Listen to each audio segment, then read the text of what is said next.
Good morning. We're live with Kashop today. We've been doing these on Fridays. Sorry we missed last Friday. I was in the middle of a trip back now. We've had some good videos this week. We did the commodity report. That's every single week on Mondays with Kevin Green, and then on Fridays with Kashop. And so what we're kind of talking about here today is just the global macro market. I think so many people get kind of stuck in the stock pickers market and only looking at so many stocks, but there's a whole world out there. There's commodities, there's currencies, there's crypto, there's bonds, there's equities. I mean, and the world's a big place. So there's all of these things in all these different countries that are actually priced in different ways too. So speaking of, if you're looking at commodities in Europe, they could be a different price than commodities in the United States. Equities in different countries, Turkey obviously being an interesting one lately, having such a big move. China as well. And so we're kind of just looking at the global macro landscape today. And Kashop also had a pretty cool report on the yen today. I'll share that in a retweet for this. But basically, why does this week's move in the yen matter so much? Can you explain why, Kashop? Hey Jason, hey everyone.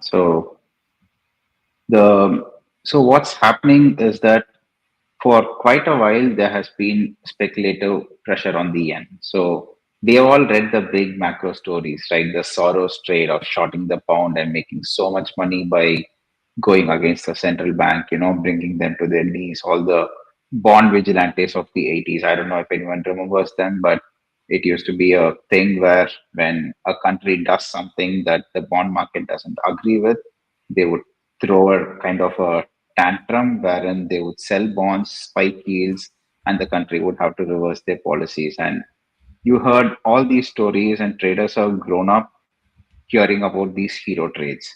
So, what's happened here is that the yen has been depreciating, and because it has been depreciating, everyone has got onto the trade of shorting the yen and buying the dollar. And the BOJ just let it happen. So when the yen hit 152 to the dollar, they let it go. Then it hit 155 and they let it go. And everyone thought 155 is the level at which they would for sure intervene. And they didn't. So the attack continued, accelerated, and finally, when it hit 160, they acted. And they acted pretty swiftly, taking it down from 160 to 152 in the matter of a couple of days. And they are still acting against the speculators by intervening in the currency market. Now, a central bank doesn't intervene in the currency market that lightly, especially because the US Treasury, every year, they publish a report where they call out certain countries for currency manipulation. And an act like this will make them be labeled as currency manipulators, which is not good because then you have Sauron's eye on you, right? So countries don't want to do that. And Japan, of course, is a strategic partner to the United States, so they don't want to do that. So the hypothesis here is that the BOJ is intervening in the currency market with the full blessing of the Treasury. So if you look at the timeline of how it happened, so there are three things that have happened this week. One is that the offshore Chinese yuan has strengthened against the dollar. The other is that the Korean won and the Singapore dollar have also strengthened against the dollar. And of course, you have this big move in the yen. And coincidentally, this all started right after Yellen's visit to Asia. So, why is this relevant? So, here's the thing with currencies. So, currencies, FX rates, interest rates, bond markets, these are all intertwined. And because we are in a pretty global market, Japan and US are intertwined. Japan and China are intertwined. China and US are intertwined. So, all these economies are connected and they are connected by the capital flows. So, when you have an outsized move in a currency, it's going to impact everyone. Now, China and Japan are the two biggest foreign holders of US treasuries. Now, when their currency is under pressure and the central bankers want to stop the depreciation in the currency, what do? They have just one tool. So, sure, you can impose capital controls, which is what India did. but China already has capital controls. So when China wants to control the FX rate, what do? They have to sell bonds. So they have to sell bonds and use the dollars to buy back their currency. So that way they put a bid on their currency and offer on dollars. So they take the speculative pressure off. And it's the same case with Japan. So if Japan wants to intervene in the currency market, so it's USD slash JPY. So, which means if they are buying JPY, they are selling USD. And they need to, that means that they need to sell bonds to get those dollars. But the thing is, if they sell bonds, that's going to increase yields for the US. And right now, we already have the Fed, which is doing QT, and you had the Treasury recently came out with their quarterly refunding announcement where they said they need to raise like $200 billion or something more than expected, something like that, like not exact numbers, but that spooked the market. So now, if you have the BOJ selling bonds or the PBOC selling bonds at the same time the Fed is doing QT and the Treasury is trying to raise money, the dynamics just don't work. So the bond market will crack. So likely what's happened is that the Treasury has green lighted the currency intervention in order to make sure that foreign central banks don't sell treasuries at this time. And so for me, the way the trade worked was first I was looking for the Bank of Japan to interfere with the yen depreciation, and they didn't. So I had a long yen position which got stopped out, but I just kept watching this happen. And the moment I saw them intervene in the market, it all just clicked together, and I realized I have to buy bonds.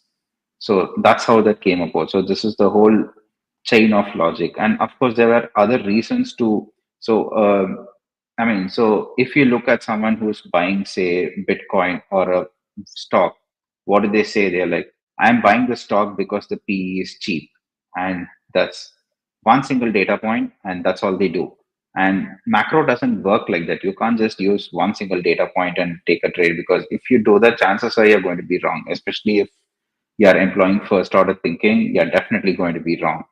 So what I did was I looked at where the positioning was in bonds. So I looked at the COT reports. Leveraged funds are net short, and not just net short, they are record net short. The positioning is skewed. There is almost no volatility in the bond futures. And when you look at this and you look at what's happening with the yen and you look at what's happening with the Treasury QRA announcement, and you look at their buyback program, and you look at the fact that you have an FOMC this week, which is expected to be dovish. And Powell explicitly came out and said that he said the next move will not be a rate hike, which means the next move will be a cut.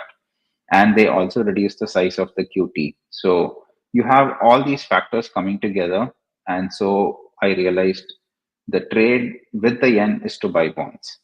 And I'm not sure if I managed to communicate the message here, but that was the reasoning that I went through when I saw this happen. Now, it's not just the one trade. So the intervention of this sort, you also have to think through what this means in a broader context.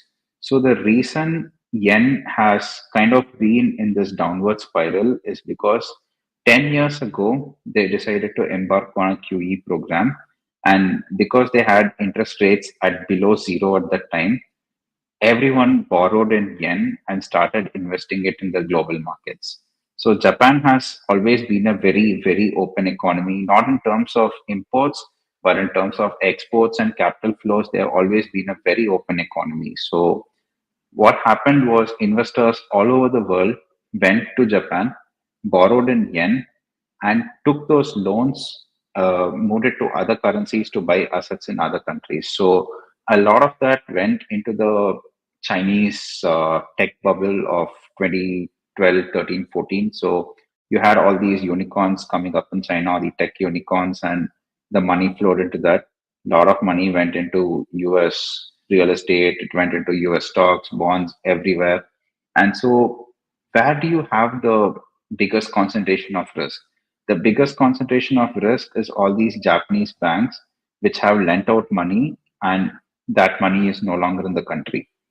Now, if the Bank of Japan intervenes and strengthens the yen, that is, lowers the USD JPY rate. So suddenly, all these banks are going to be in a difficult situation because they don't know if their borrowers' collateral is good or not. And the borrowers are in the same situation. So you have a situation where for the last 10 years, the currency has depreciated. So even if prudent borrowers had started to hedge their currency risk back when they started taking these loans, by now they are not hedging anymore. You put on a hedge for 10 straight years and the hedge loses money, your risk manager is going to come and tell you, take off that hedge. That's better for our returns. And that's just how it works. And so you have had a big bubble of borrowing in yen, buying assets in other currencies, denominated in other currencies. And so if the yen strengthens, this whole trade is going to unwind. So this is kind of similar to the Asian financial crisis of 1997-98. It's similar to the Russian ruble collapse of 2014. It's similar to the Sri Lanka situation of 2022, although it's a very different context. But you have every situation of this sort is because you have currency mismatch. So, wherein you borrow in one currency, but you invest it in another country in a different currency, and then you don't hedge your risk. So, we have seen this. In fact, even you've seen this in the Eurozone, where Eastern Europeans used to take mortgages in the Swiss franc, and then when the Swiss franc appreciated, they were deeply underwater. So you have these big macro situations and they come along very, very rarely. So when it actually bursts, it's going to have implications for pretty much every market Japanese capital has gone into over the last 10 years. Now, the biggest beneficiary of Japanese capital is used to be Chinese stocks, but no longer because China has been in a bear market for 10 years. So the current biggest beneficiary is US stocks. And of course, when it comes to US stocks, it's US tech. So SoftBank is a big player in the private equity space. It's a big player in the overall US tech space. And SoftBank recently did an IPO of their 5% stake in ARM Holdings, which values their 95% of the remaining ARM stake at more than the entire value of SoftBank. But you have these insane valuations, and SoftBank has taken so much debt, both with the company and through their funds, and all of it in yen, which has been invested everywhere in the world. So, if the yen strengthens, what happens to the balance sheet? What happens to the balance sheet of all the Japanese banks which have given out these loans? So, these are all the questions that everyone's asking right now. So, a situation of this sort just tells you that something nasty is underway. Now, obviously, if the situation is so bad, why is the yen being allowed to strengthen? That's the natural question. And the answer is that is just there is a point at which the central bank has to decide whether they want to become a emerging market or a basket case country like say Zimbabwe, or whether they just want to fight to maintain their developed world status. And I think Japan has clearly chosen the latter path. They want to maintain their developed world status. And if yen crosses 160, and now that they have intervened, if that intervention fails, all of a sudden, everyone is going to think next stop is 200, next stop is 400, and it can get to 400 because in the 1960s the yen was at 400. So why not? So now when you have this kind of an attack on the currency, and Japan imports pretty much everything. So when the population is going to start seeing inflation accelerate, and especially because it's a country of savers, it's a country of old people who are living off their life savings, it's going to have a major impact. And I guess at some point it was just politically untenable for them to just let the yen keep sliding, and they intervene. And there's another dynamic at play here where the ruling party was kind of caught doing something illegal with campaign slush funds, and that's also a negative PR campaign going on over there. So maybe I don't know exactly what went on behind the scenes, but at some point they decided they needed to intervene. And when they have to intervene, if they sell treasuries, the US is in trouble. So the US has green lighted it.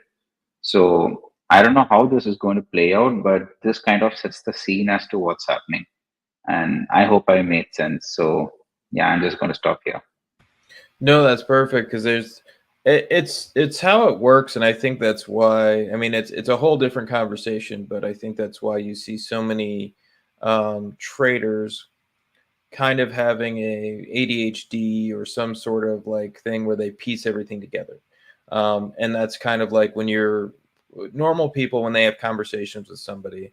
If you're, saying something and they're like, "Well, I also did this too," and sometimes people who are, not typical, when they're not typical people, they will think that they're actually telling you a little bit more about themselves, opening up a little bit more because they're connecting things. I'll have conversations with people and I'll say the weirdest thing and they'll be like, "Why did you say that? That didn't even make sense." And I'll be like, "Oh, it connects because of this." And they'll be like, "Oh, that's really weird that you made that connection." I think it's part of being a good macro trader is having that understanding that like you might be a little bit different in being able to put things together like that, but that helps you as a trader. Because really, like you said earlier, I like what you said earlier, like we can't look at anything black and white and just go, "Hey, this is perfect. This is the way it goes. This is how, trading works." You just buy a low PE and you're off to the races, or a stock that's crashing, you buy that, like it's just not that simple. I wish it was. It just isn't. So how do you do it? Well, there's many ways to do it, but it's also piecing many things together.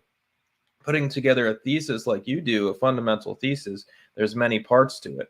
There's the micro part, which could be just looking at the currency, looking at the country, and then there's the macro part and how it all connects. I also like the demographic part. I don't know if any people pick that up or have studied that in Japan. Like you said, it's an aging nation. They don't really produce a ton of things. There's not a new generation coming in to start something new either. So they're having a lot of issues because of those things. And part of me thinks that they know all this stuff, which is part of the reason why they're trying to hold up their country, the stock market, the currency, the economy so hard right now because they are in that situation. I'm not a big fan of the guy at all, but there was that book. What was it? The Demographic Cliff.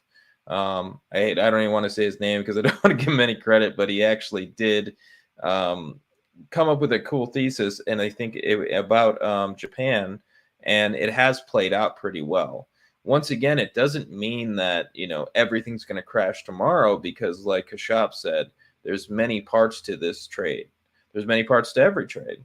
And so, kind of now seeing all these things kind of coming together, you're saying that the yen, you want to buy bonds in Japan or globally or the United States. What are you thinking about the bond market? Because you just mentioned Um, bonds. yeah, so I just bought bond futures in the US, so I'm not very familiar with how the bond market works. So Mm, that seemed like the easiest trade. But the idea behind buying bonds or buying treasuries is that the way it plays out, whenever you have a crisis, the first response of every central banker is let's print money. mhm, It doesn't matter what the crisis is. It's a virus, it's a drone strike, it's whatever you want to call it. The first response of the central banker, let's print money, make everything okay. And that's definitely what they're going to do. So you remember, I think you were trading bonds back in March 2023. You remember that crazy move we got when Silicon Valley Bank blew up. So you had this wild short position across the curve in bond futures. mhm, They were just going down almost every single day.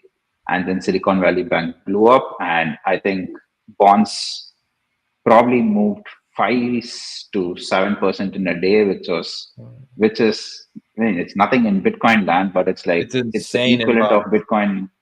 Yeah, it's like equivalent of say Bitcoin moving 300% in a day or something. Mm, So we had that crazy move. Everyone got wiped out. There wasn't even enough volume for people to get out if you weren't in the more liquid instrument. So it was a bloodbath. And if so, the not every so when you have a disaster that's pretty slow moving, which everyone sees coming, the impact isn't great because by the time it happens, everyone is already ready for it. Everyone has already priced it in. Whereas when you have something that happens rapidly, people aren't even, first of all, they're not even aware of what's happening. By the time they figure out what's happening, then they go get their committee meetings in place and then they go talk it out and then they come to a decision. Things have already moved. So here you have the situation where the yen started moving this week, and right now almost everyone says it's not a big deal. It's just back to the same level as it was a week ago. What's the big deal? Well, it's not just about the price movement. It's about how fast the price moved. It's about how what kind of impact this price move has had. And I think when you get into all that, you would start to see how this can affect markets. So if the whatever move happened this week, if some major player is caught in a bad spot, so you remember LTCM. So what happened with LTCM? The Mhm. brokers were in a bad spot and they went to the New York Fed and said we need a bailout. And the New York Fed said sure. So now if someone's really caught on the wrong side of the yen trade and they go to the New York Fed or they go to the Treasury and they say we need a bailout, is the Fed really going to say no, inflation is too high and unemployment is increasing? That is, we are getting into stagflation, so I will not save you. I really don't see that as a possibility. Mhm. So I think they're just going to say, okay, here's some money. Let's paper it over for now. And whether it turns out to be temporary, like QE was temporary back in 2008, or the bank term funding program was temporary. So whether it's temporary or permanent is just different labels they give it, whether it's money printing, QE, whatever you name it. The first sign of the liquidities we got from the Fed opening up will send money back into bonds, especially because of where positioning is, and especially because the thing with rates is that they trend. So Mhm. the Fed, I think, probably once or twice in its history, it's had a path where they would cut and then hike and then cut. Otherwise, if you look at the Fed funds, it's always one straight path. Either they are cutting or they are easing. And of course, for the last 14 years, we had it at zero. But so when you have the first rate cut, it's going to trend. And if you're seeing labor market weakness and if you're seeing some major financial player in trouble, that's the perfect excuse for the Fed to cut because they can always say inflation is going to come down because once you cut rates, shelter inflation comes down, things like that. But the you said it perfectly, I think, in one of your articles where you said the Fed's mandate is to inflate or die. Mhm. And I think that point is going to come up pretty rapidly, especially if some player is caught on the wrong side of the end trade. So buying bonds is just the most logical way to express the trade. And I don't know much about the other bonds, but treasuries seem to be the perfect. And of course, I'm sure you could buy the preferreds, you could buy the dividend plays because now we have companies which are yielding 4 5% dividends which have solid cash flow, but nobody cares because Fed funds is at.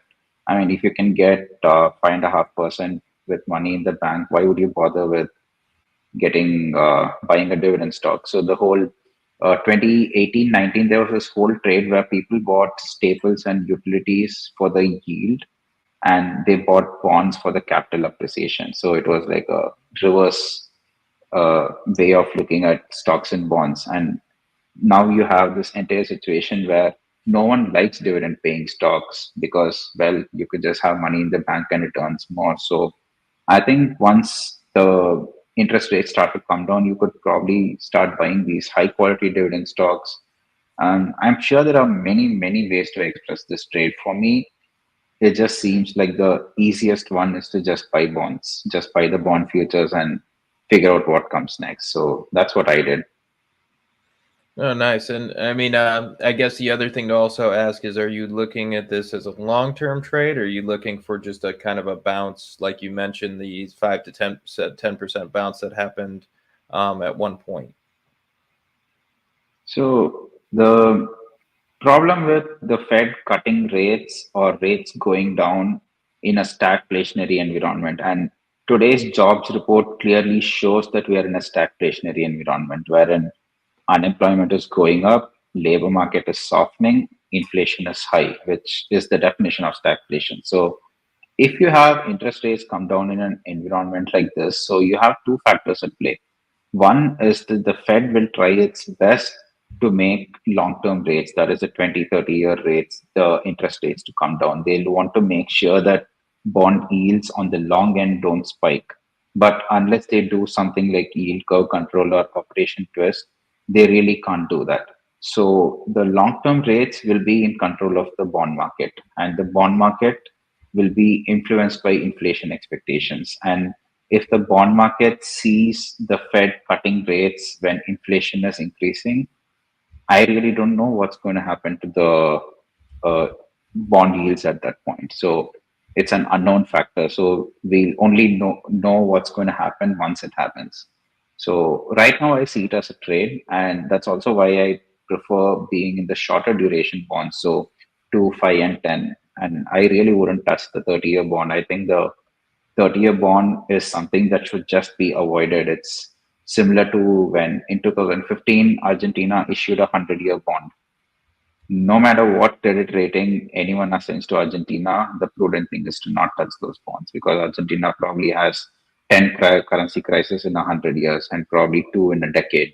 So you have a situation like that, and the way the world is today, the way the treasury dynamics are playing out. So especially the recent sanctions on Russia, the way they just seized Russian assets and said, here we'll give it to Ukraine, and then Russia retaliating by saying, we are going to take funds, freeze JP Morgan's funds in our country to retaliate. And the way all this is playing out, you just don't know what's going to happen to the long bond yields, because this is not a stable macro environment, and you need a stable environment in order to buy those kind of bonds. So I think it was, goes back to history. So 71, 72, 73, sometime around that. So Britain used to have these perpetual bonds. They were called consoles.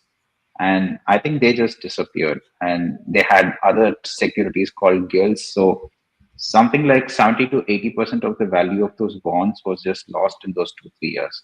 And then they also depreciated the currency, put in FX control. So you had a whole series of disasters happening to the United Kingdom, which is a developed country, and it all took place over a period of 1, 2 years.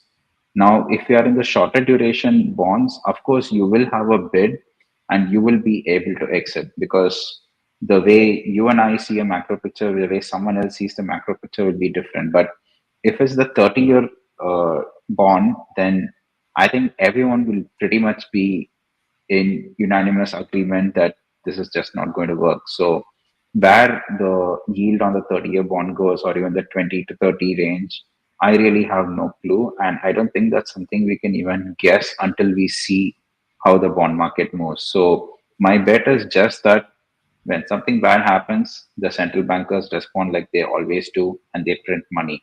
And when they print money, short term yields will go down. So the way to express that is to buy the bond futures, the near term bond futures. So that was a simple reasoning behind just doing that trade. No, that's why I asked it, because it's important to understand just for the context of how to put the trade together. I think as futures traders, it's great because we have the option to trade all these different products. It's very hard for a retail investor with trading ETFs to trade the bond market in an effective way. Sure, you can buy TLT, that's the 20 to 30-year bonds, that's on the long end. That ETF does have some alpha, especially if you use options. Those options are also very liquid. But if you look at the rest of the curve and you're looking at the short end and you're looking at things like SHI and SHIV and so on, you're not going to get any alpha out of that. And not to mention the options are completely illiquid.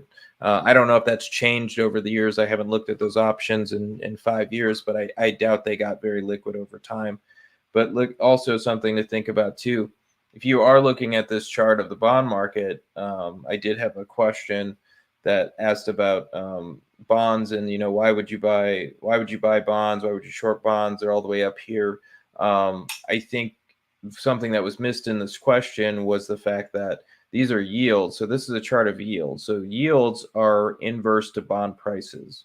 So as these yields, for example, if you're looking at this move from 2020 basically is when the 30-year bottomed and a lot of the bonds bottomed across the curve.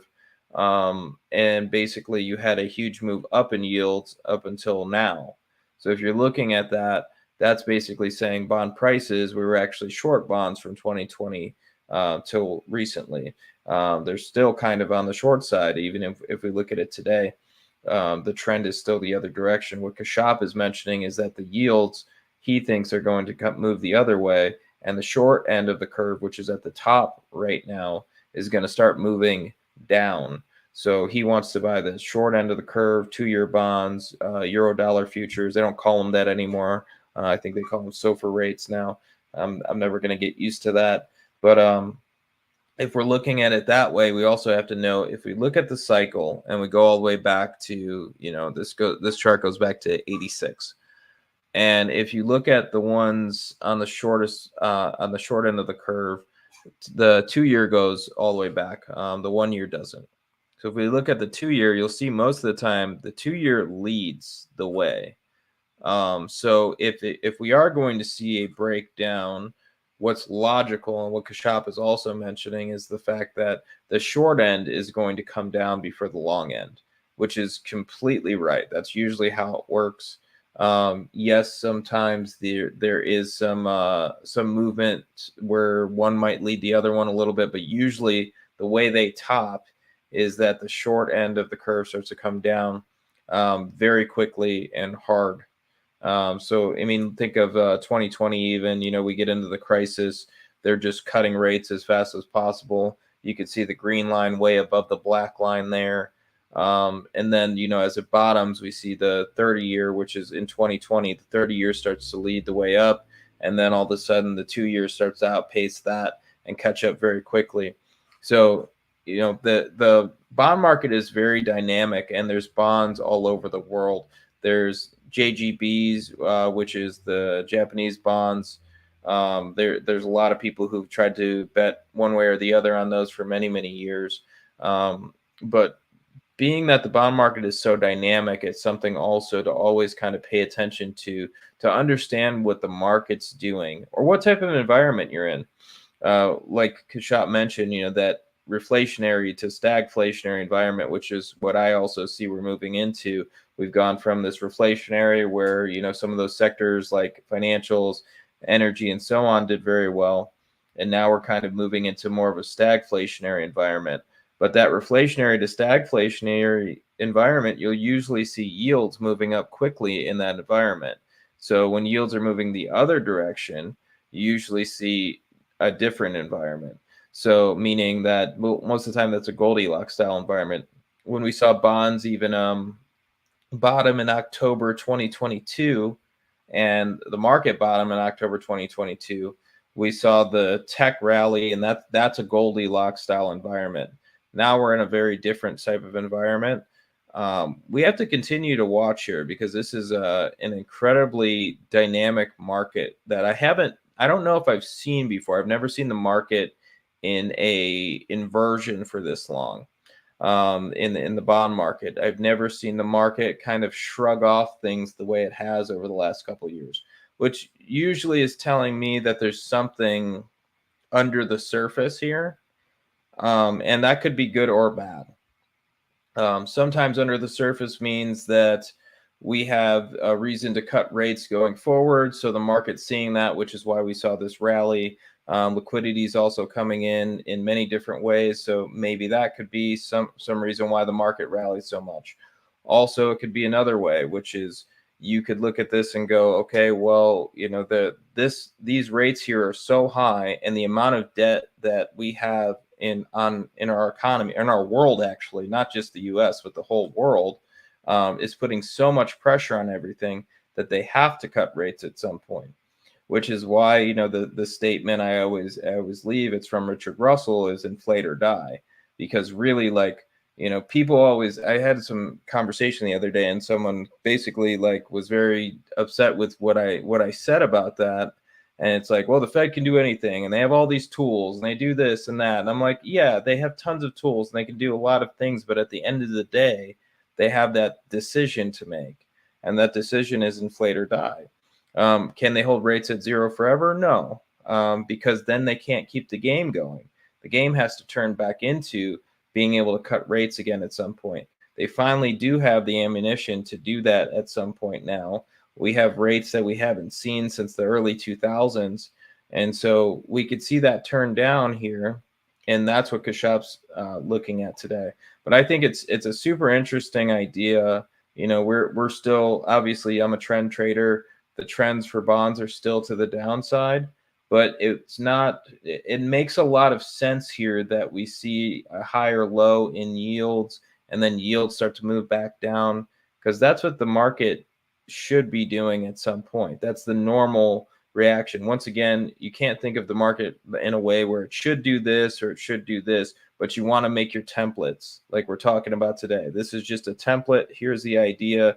This is what we think could happen. Use your risk management, your technical analysis, your fundamental analysis to get in and out of things, but also, you know, this is a roadmap, and I think it's a good roadmap to talk about. So are you trading the yen at all, Kashap, during this whole trading process? No, so I had a yen long a while ago, actually, before right after the previous FOMC meeting, and then it was just sitting there going nowhere for a very long time. And then you had a band piece breakout in the opposite direction. So you had a band piece breakout that said the yen is a short, and I was long. So I just waited it out a bit, hoping it's a false signal, and it wasn't. So somewhere around 151, I guess, is where I covered, and I haven't traded the yen since, because when you have when you have a central bank versus the entire market fighting it out, there is really no point in trying to trade that instrument. Like, what is the point? Nothing. Let them fight it out. Let them, bloody each other, and it doesn't really matter. So, what are the other trades that come up because of this scenario? So that's what I'm looking at, and what are the implications for not just bonds, not just stocks, but let's say what are the implications for everything else that I have in my portfolio. So that's the thing that I would want to focus on. So let's say I'm running at 200% long at that point, and I'm like, no, I have to cut leverage. So I cut down some of my long positions. I bring my leverage down because I don't know what's going to happen in the environment. So that's the way I look at it. I don't need to go see Apple's moving 8% after us. I need to chase it. Like, no, it doesn't matter. Like, yen is moving, I need to chase it. No, it doesn't matter. What are the things that I can focus on, and what are the things that I can focus on that could probably benefit from this move? So that's what I'm looking at. And right now, the only trades I've come up with for that is the bond trade and maybe the KRE trade. So I'm still not sure about the KRE, but I think if this plays out and we get lower yields, then they are going to be able to dig out of the hole they have in their balance sheet. So these regional banks have all these, they are just filled with treasuries on the balance sheet. And all those treasuries, they are now sitting on huge mark to market losses, unrealized losses. So the problem in the balance sheet is just going to keep getting worse and worse the longer the Fed waits to cut rates. But if we get a move and then the Fed cuts, then suddenly these banks aren't going to be treated as toxic waste. So that's just an idea. But again, with macro, you never know. So tomorrow you can have one more bank failing, and that becomes news, and then carry goes straight down. But in that case, then what will happen is short-term bonds will get bid, because instead of having deposits in the bank, people are going to buy treasuries. So that's going to take money back out of the banking system and into treasuries, which is kind of what we saw with the whole reverse repo drain. So macro is just complicated. It's not something where you can say, it's not like when you go to your doctor and he's testing your reflexes. You hit your knee with a hammer and then your feet moves up. There's no 1:1 correlation like that. So just have to wait and see. And just trade whatever the market brings, and that's what I'm trying to do. No, that makes a lot of sense. When you, as a trader, I think too many people get too stuck in like, for example, we're having conversations about the yen, and they go, okay, well, the yen, that's cool. I don't really care. I don't trade the yen. It's the same thing. I had somebody write me the other day, and they were like, it's cool what you do, but I just don't trade commodities. And it's like if you don't understand the commodity, at least for me, sure, there's many other traders, and there's many ways to do this. However, if you're not understanding the commodity market, how are you understanding the other markets? Like the commodity market is, you can even figure out the markets that have nothing to do with commodities. But look at oil prices, look at oil prices and against semiconductors. Put that chart up. You can see when oil prices start to put a little bit too much pressure on that market. Same with airlines. You can see when oil prices are putting too much pressure on the airlines. Like, you can see all of those things by looking at the commodities market, and it's the same way with the currency markets. Understanding the yen, I mean, it's not a safe haven anymore. It used to be a little bit of a safe haven years ago and traded that way. It just hasn't in years. And if you go back and you look at the yen and you go, okay, well, the yen back in the day as a safe haven, the Swiss franc back in the day as a safe haven, you can kind of understand when markets are shifting. Very similar to if you're looking at the stock market and you're looking at the spider sectors and you see utilities and consumer staples and REITs, all of these very safe haven, low risk areas are starting to lead the way on a 3-month or 1-month relative basis. Then you start to go, okay, well, maybe the market's in a risk on or risk off environment. The thing is, everything is connected in these markets, and it's something that you really have to take your time to understand and work on and learn. And as you continue to do that, you will understand why you'd want to be in all these different things, why you'd want to trade maybe something like the bond market when you're looking at the yen, because all of it's connected. Yeah, so I think I became a much better trader after I started following futures. So, I mean, my background is I used to cover stocks exclusively. So I worked as an analyst doing fundamental research on commodities and mining stocks. And from there, I just evolved. And I think the final thing that really clicked for me was when I started looking at futures, when I started looking at how futures traded, especially around key moments like the Silicon Valley Bank crisis, or when you get a hot inflation report, or when the Fed started hiking. So when I started looking at how futures behaved in those scenarios, when I started looking at how wheat moved on the first news of the Russian invasion of Ukraine, so you start to see that, and that is really what gives you the full picture. Because if you're not looking at futures, if you're not looking at forex, you're really not understanding the market. The market is not. So every day, sometime in midday, you get this Bloomberg headline saying stocks rally on inflation hopes or whatever, or stocks Mhm. rally fueled by Apple optimism, or some such nonsensical headline. And really, that stuff doesn't matter at all. So what really matters is liquidity. So you need to know what kind of environment you're in, whether it's reflationary, stagflationary, or Goldilocks, which is rare, or maybe a deflationary crash. You need to understand what's happening. So currencies are all in a race to the bottom. So you need to understand which currency is leading, which currency is lagging, and especially when you look at, like, I liked your trade idea where you looked at the pound versus the yen. So Mhm. that's not a cross that's very common. Mhm. So when you put those charts up, the world just starts to make more sense. You Yeah. have a situation where cocoa's going up like crazy and it's driving the entire agriculture index higher. And Hmm. then you have a correction in the index. Do you buy the correction? Of course you don't. Hmm. Whereas, let's say you have a broad based stagflationary rally where wheat, soybeans, corn, cocoa, coffee, sugar, everything is taking off, and you have a massive uptrend, and then you have a correction. Do you buy that correction? Maybe, because it's a correction in an uptrend. So when you have the when you have the full picture, it's a lot easier as a discretionary trader to make these calls. And I know for you the system is different because you have your signals, and your signals pretty much take care of all these data filters.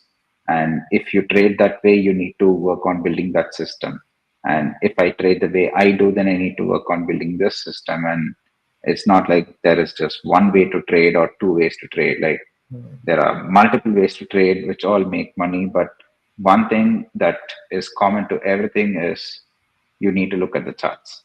Because Yeah. if you don't look at the charts, then you really can't trade. I mean, you can just say, I made $5,000, I saved $5,000 from my paycheck. I'm just going to put it in X Hmm. and, leave it for 10 years, see where it goes. But that's not trading. If you're a trader, then I think everything just starts with the chart, and it just makes sense that even if you don't trade commodities, even if you don't trade FX, you don't trade bonds, it doesn't matter. It's like I never traded bonds before. So I tried trading bonds once, and that was a disaster. That was right before the Silicon Valley Bank collapse. And I got free because one contract is $200,000 and it just moves a little bit. And you're like, holy shit, this is like Yeah.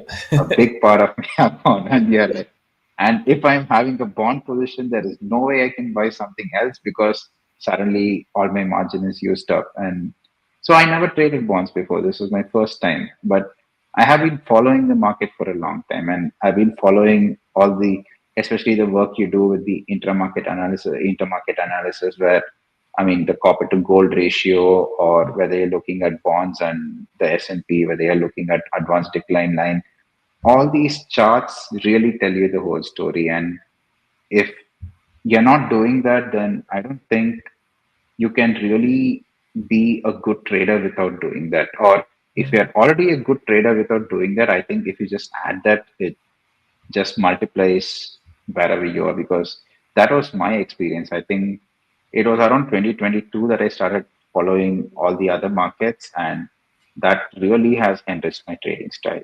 So yeah, that's my 2 cents. No, I completely agree. I think that's it's the key the key to trading. I mean, I even like the way you mentioned that basket idea with DBA or DB. Yeah, it's DBA. With DBA, the commodity ETF or the agricultural commodity ETF. You know that all that stuff is incredibly important, and you have to figure out a way to quantify things like that, or basically have it on your list that you go through every day. You quantifying things like I do or systematizing things is more the fact that it comes through in a data point and I have it all wrapped in a bow by the time it gets to me. That's the only difference. But the rest of it is just it goes through the same exact process. It's just not me doing the process. It's me who built the process, but now I figured out a way to build the process so I'm not sitting there having to do that every minute. But also like looking, there's nothing more powerful than just really looking at those charts in that way and finding that analysis, and sitting there and kind of digging through and looking at it and understanding what direction things are moving, where they're moving to, and how you're going to trade that. I think that's all super important. I hope everybody grabbed that piece out of it because it's important to understand when you have a basket of whatever. Everything. I mean, the one thing that I agree and disagree a little bit with in Reminiscence of a Stock Operator, but it's the first thing I ever learned that made a lot of sense to me and helped me as a trader, which is in a bull market, all stocks go up. In a bear market, all stocks go down.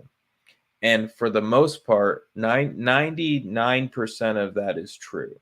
So and more importantly is even if it's that true, you should still use it. Like nothing's 100%. It just says that most of the time when you're in that bear market environment, nothing is going to go up. Look at energy, in 2022. Yeah, energy did well, but that was it. It was the only thing that did well. Nothing else did. And it wasn't like some crazy out, but after the Q1, it wasn't some crazy outperformer. It just was chilling, going sideways the rest of the time. So you really have to understand these dynamics in the macro environment to trade.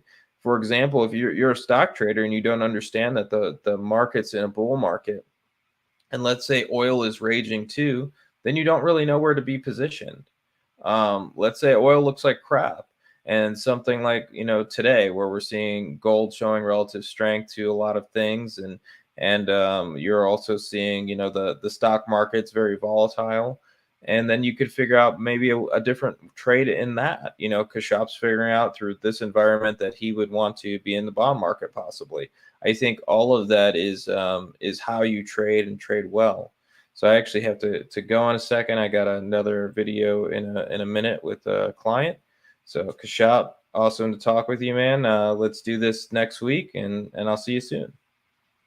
Absolutely. Thanks, Jason. This has Thank been my you. pleasure.